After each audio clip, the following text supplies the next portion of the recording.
Hello students, welcome to my channel Exam Mastermind. We will continue with the lectures Industrial Relations and Labor Laws. Today we will study Industrial Disputes. ठीक है, तो disputes क्या होते हैं? Disputes industries में generally employer, employ, government, ये जो तीन एंटिटी हैं इनमें डिस्प्यूट्स हो सकता है। एम्प्लॉयर एम्प्लॉय के बीच में भी हो सकता है, एम्प्लॉय और गवर्नमेंट के बीच में भी हो सकता है, एम्प्लॉय या फिर गवर्नमेंट के बीच में हो सकता है। These are industrial disputes. ठीक है, जब इंडस्ट्रियल डिस्प्यूट्स होते हैं तो वर्कर्स क्या करते हैं, एम्प्लॉय क्या करते हैं? एम्प्लॉय का एक तरीका है स्ट्राइक्स। वो लोग स्ट्राइक्स कर लेते हैं। स्ट्राइक्स क्यों करते हैं? क्योंकि उनको अपनी बातें मनवानी होती है एम्प्लॉयर से या फिर गवर्नमेंट से। ठीक है, स्ट्राइक्स का मतलब क्या होता है? इसका ये मतलब होता है कि काम ठप कर देना, बंद कर देना, काम बंद कर देना। ठीक है, अपनी बातें मनवाने के लिए। ठीक है, तो दिस इज स्ट्राइक्स। स्ट्राइक्स के अलग अलग टाइप होते हैं। पहला होता है प्राइमरी स्ट्राइक्स। प्राइमरी स्ट्राइक्स क्या होता है? Directly against the employer. ठीक है, ये सब एक एक लाइन के कंसेप्ट है, मैं जल्दी जल्दी कवर कर दूंगा इनको। ठीक है, तो प्राइमरी स्ट्राइक्स क्या होता है? Directly against the employer. ये एम्प्लॉयर के खिलाफ होता है, ना कि गवर्नमेंट के खिलाफ। ठीक है, पहला एग्जाम्पल है गिराव। इसमें क्या होता है? कोई मैनेजर होता है या ओनर होता है, उसको फिजिकली इंसर्कल कर लिया जाता है। इसका क्या मतलब? इनका मूवमेंट रिस्ट्रिक्ट कर दिया जाता है, ना ही वो अंदर जा सकते, ना ही वो बाहर जा सकते। ठीक है, ये एक टाइप का अब्यूज भी है। एक बात और मैं बताता हूँ, strikes are not legal in India. Strikes करना इंडिया में लीगल नहीं है। ठीक है, it is illegal to go on strikes. Next type of strikes is picketing. Picketing आपने देखा होगा, फ्रीडम मूवमेंट के टाइम बहुत सा पिकेटिंग होता था। पिकेटिंग का मतलब क्या है? Protesting in front of the public sign boards and banners. ठीक है, प्रोटेस्ट करना क्या लेके? साइन बोर्ड लेके। ठीक है, बैनर्स लेके। जैसे साइमन गो बैक, जो इंडस्ट्रियल जो फ्रीडम स्ट्रगल के टाइम में लोग साइमन गो बैक का स्लोगन लेके चलते थे। ठीक है, these are these types of strikes are known as picketings. These are very simple, one liner ही है, एक एक लाइन में हम लोग खत्म करेंगे। Stay away strike, third type is stay away strike. इसका मतलब क्या है? ठीक है, डेमोन्स्ट्रेशन करना, मतलब जो भी तुम्हारा वर्क प्लेस है वहां पे स्ट्राइक नहीं करना, उसके अलावा कहीं बाहर डेमोन्स्ट्रेशन करना, रैली निकालना, मार्चेस निकालना, डेमोन्स्ट्रेशन करना। These are stay away strikes. Stay away मतलब जहां तुम्हारा वर्क प्लेस है उससे दूर। ठीक है, next type is pen down strike. Next step is pen down strikes. Pen down strikes में क्या होते हैं? लेबर काम पे तो आते हैं, labours come but no work. वो आते हैं लेकिन काम नहीं करते। क्या करते हैं? चुपचाप बैठे रहते हैं, सिट आइडल। ठीक है, these types of strikes is known as pen down strikes. One liner, labours आते हैं और वो काम नहीं करते हैं, और आइडल। पेन डाउन मतलब पेन आए, वो काम ही नहीं कर रहे, पेन को रख दिया है। ठीक है, कोई काम नहीं कर रहे, सिट आइडल, चुपचाप बैठे हुए। This is known as pen down strikes. Next type is token strikes. ठीक है, टोकन स्ट्राइक्स क्या होते हैं? बहुत छोटे स्ट्राइक्स होते हैं, token. Short strikes less than 24 hour, एक ही दिन के अंदर खत्म हो जाते हैं, जिनमें एक दिन का स्ट्राइक्स बोला जाता है और उसमें कोई काम नहीं किया जाता है। This is called token strikes. ठीक है, लाइटनिंग स्ट्राइक्स। लाइटनिंग स्ट्राइक क्या होता है? लाइटनिंग स्ट्राइक को हम लोग कैट कॉल स्ट्राइक भी बोलते हैं। पिछले साल में प्रीवियस ईयर्स के क्वेश्चंस में आया हुआ है। ठीक है, cat call strike is which type of strikes? तो आंसर था लाइटनिंग स्ट्राइक। ठीक है, इसमें क्या होता है? लाइटनिंग स्ट्राइक का मतलब क्या हुआ? अचानक से स्ट्राइक कर देना, कोई इन्फॉर्मेशन नहीं देना, no prior information and comma immediately, तुरंत अचानक से स्ट्राइक कर देना। मैंने इसको सेंटेंस में नहीं लिखा है, सिर्फ कीवर्ड्स मैंने मेंशन किए हैं, तो ये कीवर्ड्स देख के आपको आंसर टिक करना है। ठीक है, क्योंकि ये क्रैश कोर्स चल रहा है तो हमें सिलेबस जल्दी जल्दी कवर करना पड़ेगा। ठीक है, and now next type of strike is what? Go slow strike. ठीक है, ठीक है, वो आप काम पे तो आ रहे हैं पर वो सिंसियरली काम नहीं कर रहे हैं, मतलब काम को स्लो स्लो कर रहे हैं, अपना काम स्लो कर दे रहे हैं, काम कम कर दे रहे हैं। ठीक है, प्रिटेंड टू बी कमिटेड, वो दिखा तो रहे हैं कि हम लोग काम कर रहे हैं, और वो एक्चुअल में बहुत धीरे काम कर रहे होते हैं या फिर ना के बराबर काम कर रहे होते हैं। तो नाम से ही क्लियर है, गो स्लो, धीरे धीरे जाना है, काम नहीं करना है ज्यादा। This type of strikes is called go slow strikes. ठीक है, next type is work to rule strike. In work to rule strikes, ठीक है, कोई भी एक्स्ट्रा वर्क नहीं करेगा एम्प्लॉय। Stop extra work. ठीक है, कोई भी एक्स्ट्रा वर्क नहीं करेगा, जो तुम्हें काम दिया गया स्ट्रिक्टली उसको फॉलो करेगा, और कोई भी एक्स्ट्रा वर्क नहीं करेंगे। मतलब इसमें इंटरेक्शन एकदम कम हो जाएगा एम्प्लॉयर के साथ। ठीक है, एक टाइप का गुस्सा हो जाना, जिस टाइप का strike. Work to rule, extra work नहीं कर रहा है, मैनेजर बोल रहा है चल भाई ये काम भी देख ले, तो वो काम वो नहीं देखेंगे। जो तुमको काम दिया गया है, जो तुम्हारा रोज का काम है, सिर्फ वो काम करेंगे। जो रूटीन वर्क है उससे हटके कोई भी काम नहीं करेंगे। ठीक है, this is work to rule strikes. Another type is boycott. Boycott strike. Boycott strike में क्या होता है? Interrupting business operations and non cooperation. ठीक है, बिजनेस में जो भी ऑपरेशन चल रहा है, काम धंधा चल रहा है, सबको बंद कर दो। जो मैनेजर बोलता है उसमें कॉपरेट करो ही नहीं, उसको नॉन कॉपरेट करो। ठीक है, उसका उल्टा करो। These are called boycott strike. जो भी मैनेजर बोल रहे हैं वो नहीं करना है, नॉन कॉपरेट करना है, ठीक है, बिजनेस की एक्टिविटी को इंटरप्ट करना है, कोई अगर काम कर रहा है तो उसको भी मना कराना है, ठीक है, this type of strikes is called boycott strikes. Next type is hunger strike. Hunger strike में सिंपल भूखे रहना है, ठीक है, जब तक आपकी बातें नहीं मान ली जाए। तो these all 10 types of strikes are what? Primary strikes. These are basically against the employer directly. Next type में हम लोग पढ़ेंगे सेकेंडरी स्ट्राइक। सेकेंडरी स्ट्राइक में एक ही टाइप का स्ट्राइक है, इसको कहा जाता है sympathy strike. Sympathy strike question आ सकता है which of the following is a secondary strike, ठीक है। सेकेंडरी स्ट्राइक का डेफिनेशन क्या होगा? प्राइमरी का क्या था? Directly against the employer. ये नॉट डायरेक्टली, नॉट ये अगेंस्ट होगा, क्लियर कर लीजिएगा, not directly against the employer, ठीक है, but support another group of workers on strikes, ठीक है। ये एम्प्लॉयर के खिलाफ नहीं होता, लेकिन किसी कोई अदर ग्रुप स्ट्राइक कर रहा हो उसको सपोर्ट करना सिंपैथेटिकली, ठीक है, that type of strikes is called sympathy strikes. ये भी फ्रीडम स्ट्रगल के टाइम बहुत होते थे,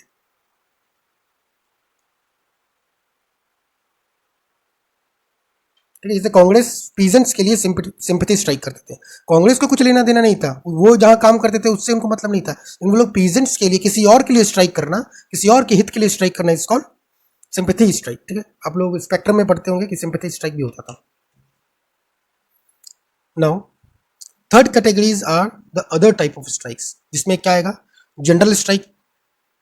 जनरल स्ट्राइक क्या हो गया? मास लेवल पे होगा, पूरे कंट्री में होगा या फिर पूरे स्टेट में होगा, ठीक है। कोई जनरल मैटर पे जनरल स्ट्राइक होगा, मास लेवल पे, ठीक है, पूरे कंट्री में होगा या फिर किसी स्टेट में होगा। पॉलिटिकल स्ट्राइक क्या होता है? अगेंस्ट गवर्नमेंट पॉलिसी, गवर्नमेंट की कोई पॉलिसी आई है उसके खिलाफ। मैंने बताया था ना, एम्प्लॉयर एम्प्लॉय के बीच में भी हो सकता है या फिर एम्प्लॉय और गवर्नमेंट के बीच में भी हो सकता है। अगर ये सिनेरियो आ रहा है तो क्या आएगा? Political strikes against government policy और लॉ एट मैसिव लेवल्स, ठीक है। गवर्नमेंट के खिलाफ हो रहा है तो क्या हो जाएगा? वो स्ट्राइक पॉलिटिकल हो जाएगा, ठीक है। पर्टिकुलर स्ट्राइक, ठीक है, पर्टिकुलर स्ट्राइक क्या होता है? कोई एक पर्टिकुलर इशू है, ठीक है, उसको लेकर स्ट्राइक कर देना, पर्टिकुलर स्ट्राइक हो सकता है। फॉर एग्जाम्पल पेट्रोल के प्राइस बढ़ गए हैं, ठीक है, तो उसको लेके कुछ इंडस्ट्रीज स्ट्राइक कर सकते हैं। गैस सिलेंडर के दाम बढ़ गए हैं तो हो सकता है रेस्टोरेंट वाले स्ट्राइक कर दें। तो this type of strikes are called particular strike. कोई स्पेसिफिक पर्पस के लिए ही स्ट्राइक किया जाता है, then that type of strikes are called particular strikes, ठीक है। Next type of strike is band. Sorry, it is not band, it is bandh, Hindi वाला बंद। बंद स्ट्राइक में क्या होगा? सब कुछ बंद करा दिया जाएगा, ठीक है। जो भी जितनी भी एक्टिविटी है, जैसे दुकानें बंद करा दी जाएगी, इंडस्ट्रीज वो भी बंद कर दिए जाएंगे, ट्रांसपोर्ट को रोक दिया जाएगा, ठीक है, ट्रांसपोर्ट तक नहीं चलने दिया जाएगा, ठीक है। These types of strikes are called bandh, ठीक है। इसमें क्या होता है? सिविल डिसोबीडियंस भी होता है कि ओपनली लॉ को वायलेट किया जाता है। सिविल डिसोबीडियंस का मतलब ये हुआ, और ये वायलेंट भी हो सकता है। तो these are other types of strikes, okay.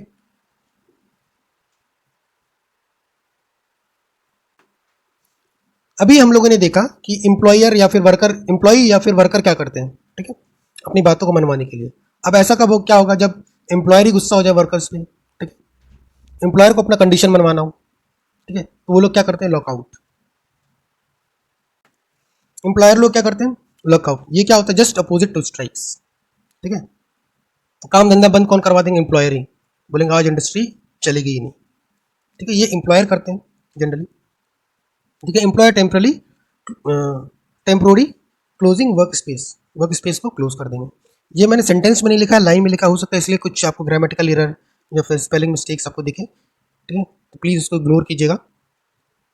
बस मैंने वन लाइनर में इसलिए दिया है ताकि नोट्स छोटे रहें और आपको रिवीजन में काफ़ी आसानी हो। तो now we will study settlement of industrial disputes. अब ये डिस्प्यूट्स आते हैं तो उनका सेटलमेंट के लिए क्या स्ट्रक्चर है, ठीक है। तो अलग अलग स्ट्रक्चर है। पहला स्ट्रक्चर ये है कि वर्क कमेटी, ठीक है, हम लोग वर्क कमेटी बनाएंगे। वर्क कमेटी अगर एम्प्लॉय 100 से ज़्यादा है तो गवर्नमेंट भी वर्क कमेटी बनवा सकती है, ठीक है।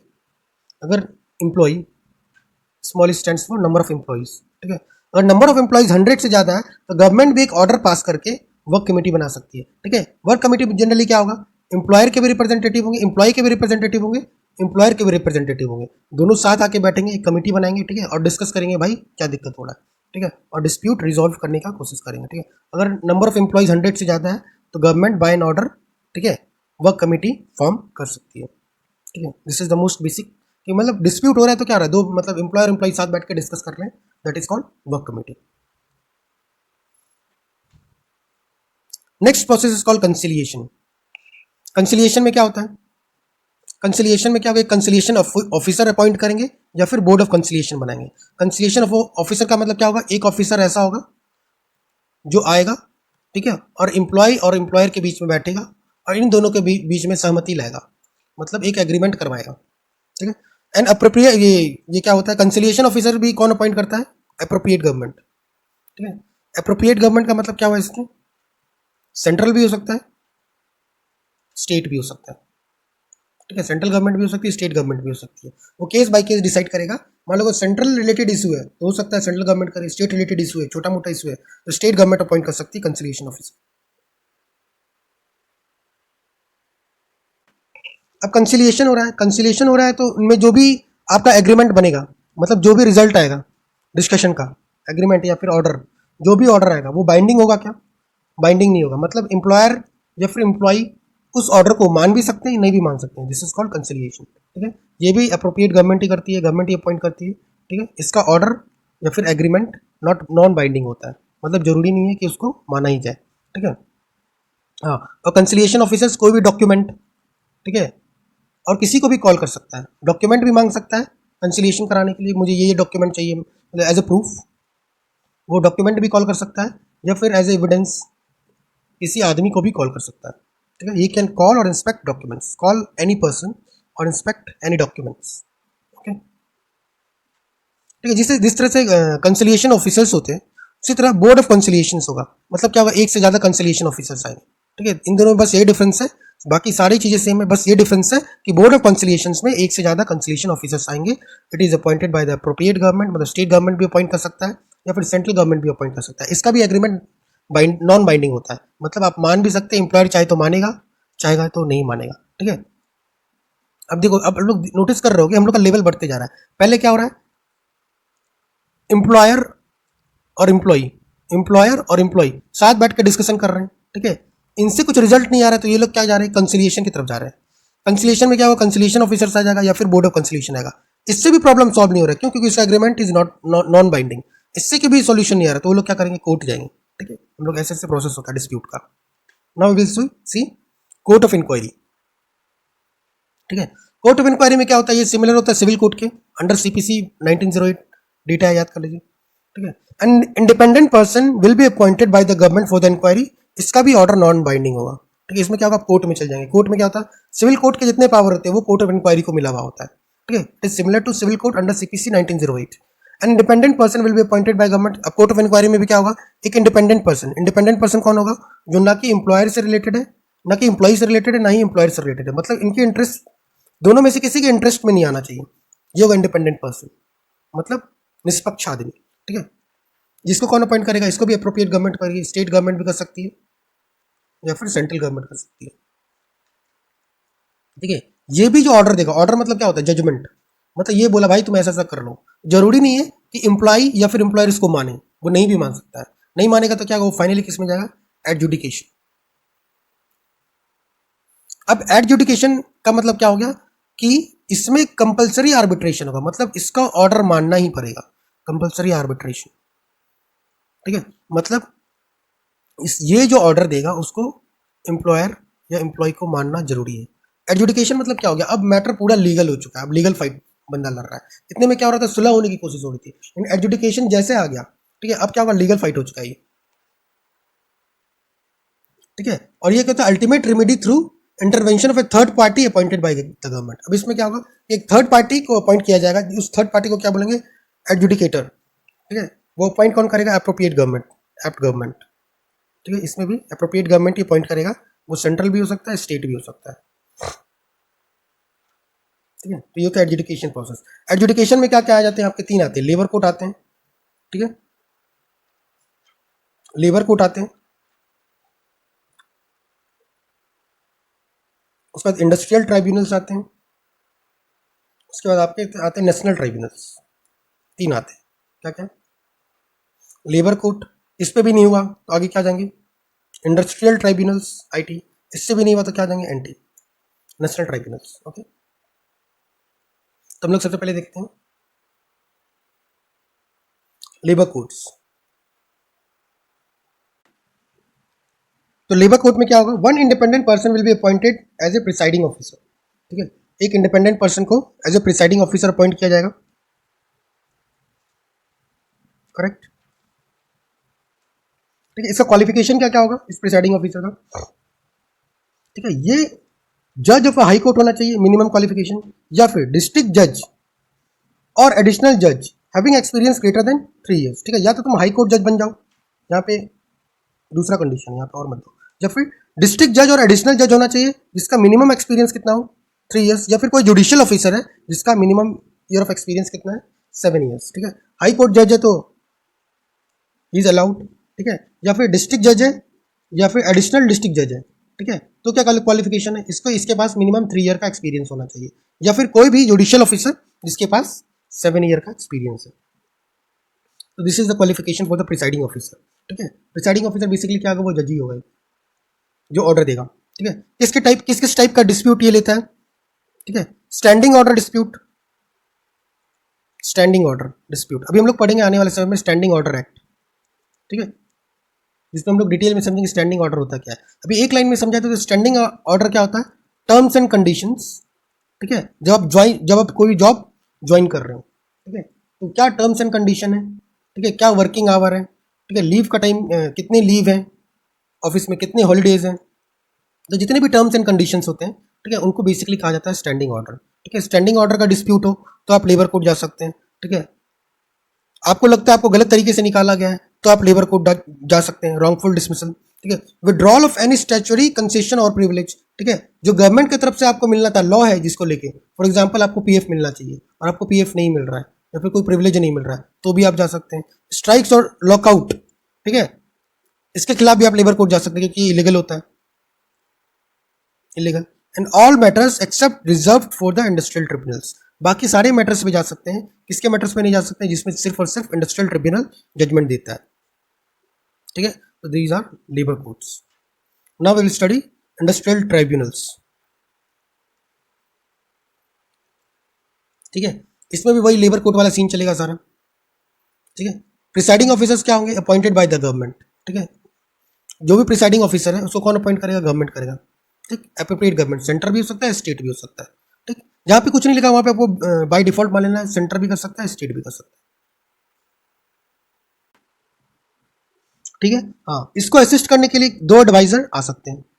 ठीक है, प्रिसाइडिंग ऑफिसर का 2 असिस्टेंट हो सकते हैं। ठीक है, इसका जुरिडिक्शन क्या होता है? Wider than labour court, logic है, उसके एक लेवल ऊपर है तो उसका जुरिडिक्शन वाइडर होगा ही obviously. Can be created an ad hoc basis. Ad hoc basis का मतलब क्या होता है? Temporary basis. हम लोग इंडस्ट्रियल ट्राइब्यूनल्स टेम्पोररी बेसिस पे भी बना सकते हैं फॉर पर्टिकुलर डिस्प्यूट्स। कोई पर्टिकुलर डिस्प्यूट है तो गवर्नमेंट क्या करेगी? एक अलग से इंडस्ट्रियल ट्राइब्यूनल बना देगी। ऐसा नहीं होता कि उससे कोई लेबर कोर्ट होता है अलग से इंडस्ट्रियल ट्रिब्यूनल्स का। ठीक है, गवर्नमेंट उसको जब मनो तब बना सकती है, एडहॉक बेसिस पे भी बना सकती है। ये नॉर्मल कोर्ट में भी जाके प्रोसीडिंग्स कर सकते हैं। ठीक है, या फिर किसी वेन्यू या फिर किसी इंडस्ट्री में भी जाके प्रोसीडिंग कर सकते हैं। ठीक है, तो can be created on ad hoc basis for the particular disputes. ठीक है, matter of jurisdictions, industrial dispute में जुरिडिक्शंस क्या क्या आते हैं? ठीक है, वेजेस आएंगे, आपको वेजेस टाइम पे नहीं मिल रहा है, अलावेंस नहीं मिल रहा है, वर्क आवर आपका, आपको ज़्यादा काम कराया जा रहा है। ठीक है, आपको लीव नहीं दिया जा रहा है, आपको बोनस नहीं दिया जा रहा है, तो आप लोग इंडस्ट्रियल ट्राइब्यूनल्स अप्रोच कर सकते हैं। ठीक है, प्रॉफिट शेयरिंग कंपनी नहीं दे रही है, एग्रीमेंट में है कि प्रॉफिट शेयरिंग होगी, इन कंपनी नहीं कर रही है। ठीक है, पीएफ, ग्रेचुइटी, रिट्रेंचमेंट। रिट्रेंचमेंट हो सकता है कि कंपनी से ले ऑफ, कंपनी से ले ऑफ करना बंद को फॉर पर्टिकुलर रीजन, किसी वैलिड रीजन के कारण, दिस इज कॉल्ड रिट्रेंचमेंट। ठीक है, स्टेब्लिशमेंट ही बंद हो गई है। ठीक है, आपको सैलरी नहीं मिल रहा है, closure of the establishment, classification of grades और एनी द मैटर्स। ठीक है, और रैशनलाइजेशन के केस में भी आप जा सकते हैं। इसमें क्या होता है? Reducing workforce by giving reason, ये भी एक टाइप का रिट्रेंचमेंट ही है। ठीक है, इसमें क्या होता है? वर्कफोर्स को रिड्यूस कर दिया जाता है, ठीक है, बाय गिविंग रीजन। एग्जाम्पल, मैंने एक मशीन खरीद ली, अब मुझे 4 बंदों की जरूरत ही नहीं है तो मैं उसको हटा सकता हूँ, ये चीज़ लीगल है। ठीक है, तो रैशनलाइजेशन के खिलाफ भी हम लोग इंडस्ट्रियल ट्राइब्यूनल्स में जा सकते हैं। अब मैंने कोई मशीन खरीद ली है तो ऑब्वियसली मुझे वर्कफोर्स की रिक्वायरमेंट कम होगी तो मुझे जॉब से बंदों को निकालना पड़ेगा, ठीक है। तो दिस इज कॉल्ड रैशनलाइजेशन, तो reducing workforce by giving reason, ठीक है। This is industrial tribunal. Now we will see national tribunal. National tribunal क्या होगा, ये सिर्फ और सिर्फ सेंट्रल गवर्नमेंट ही बनाएगी, ठीक है। बाकी सब स्टेट और सेंट्रल दोनों बना सकते थे, लेकिन नेशनल ट्राइब्यूनल कौन बनाएगा, सिर्फ और सिर्फ स्टेट। किस टाइप के डिस्प्यूट ये देखेगा, नेशनल लेवल के डिस्प्यूट देखेगा ये, ठीक है, या फिर दो या दो के स्टेट के बीच में अगर कुछ झगड़ा चल रहा है, लड़ाई चल रहा है, डिस्प्यूट चल रहा है, तो देखेगा ये नेशनल ट्राइब्यूनल्स, ठीक है। These disputes are referred by the central government. ये डिस्प्यूट कौन रेफर करता है, नेशनल ट्राइब। कोई भी डिस्प्यूट है सेंट्रल गवर्नमेंट चाहेगा तो उसे नेशनल ट्राइब्यूनल्स में रेफर कर सकता है। बेसिकली ये डिस्प्यूट किस टाइप के होंगे, नेशनल लेवल के होंगे या फिर दो स्टेट के बीच में होंगे, ठीक है। इसमें प्रिसाइडिंग ऑफिसर्स, इसमें भी वन मेंबर बॉडी होगा, एक ही मेंबर रहेगा, ठीक है, प्रिसाइडिंग ऑफिसर्स का, जिसका एज क्वालिफिकेशन क्या है, age should be less than 65 years, ठीक है। अदर क्वालिफिकेशंस क्या क्या है देखते हैं। ये हाई कोर्ट का जज होना चाहिए मिनिमम, ठीक है। चेयरमैन और member of labour appellate tribunals for more than 2 years, ठीक है। वो लेबर अपीलेट ट्रिब्यूनल्स का अगर चेयरमैन है 2 साल से, अगर उसका एक्सपीरियंस है, तो he is eligible for the presiding officer post, ठीक है। इसके पास 2 एडवाइजर इनको भी अलाउड है, can have 2 advisers subjected to the central government. Central government चाहे तो इन्हें 2 एडवाइजर दे सकता है। तो वेरी सिंपल टॉपिक था आपका डिस्प्यूट। डिस्प्यूट में आपके स्ट्राइक्स आ जाते हैं, ठीक है, इसके बाद ट्रिब्यूनल्स आ जाते हैं, उसके बाद कंसिलिएशन ऑफिसर्स आते हैं, बोर्ड मेंबर्स आते हैं, ऑल दीज आर। सेटलमेंट कैसे कैसे करेंगे, वर्किंग कमेटी बना सकते हैं, कंसिलिएशंस कर सकते हैं, या फिर कोर्ट ऑफ इंक्वायरी में जा सकते हैं। इसमें क्या करेंगे, इंक्वायरी बैठाई जाएगी कि क्या दिक्कत है क्या नहीं है, ठीक है। उसके बाद एडजुडिकेशन कर सकते हैं। एडजुडिकेशन में क्या हो जाता है, मैटर लीगल हो जाता है, ठीक है। इसमें इंपॉर्टेंट ये है कि इनका ऑर्डर फॉलो करना ही पड़ता है। अगर ये कोई भी ऑर्डर मतलब क्या, जजमेंट दे रहे हैं तो उनको फॉलो करना कंपलसरी हो जाता है। एडजुडिकेशन मतलब लीगल मैटर और ऑर्डर को फॉलो करना जरूरी हो जाता है, ठीक है। एडजुडिकेशन में आपका आते हैं labour courts, industrial tribunals and national tribunals. तो this is about the industrial dispute. Lecture काफ़ी लंबी हो गई है, तो हम लोग आज यहीं स्टॉप करते हैं। अगर आपको लेक्चर्स पसंद आ रहे हैं तो हमारे चैनल को सब्सक्राइब कीजिए, अपने फेलो स्टूडेंट्स के साथ शेयर कीजिए ताकि हम ग्रो कर सकें। Thank you.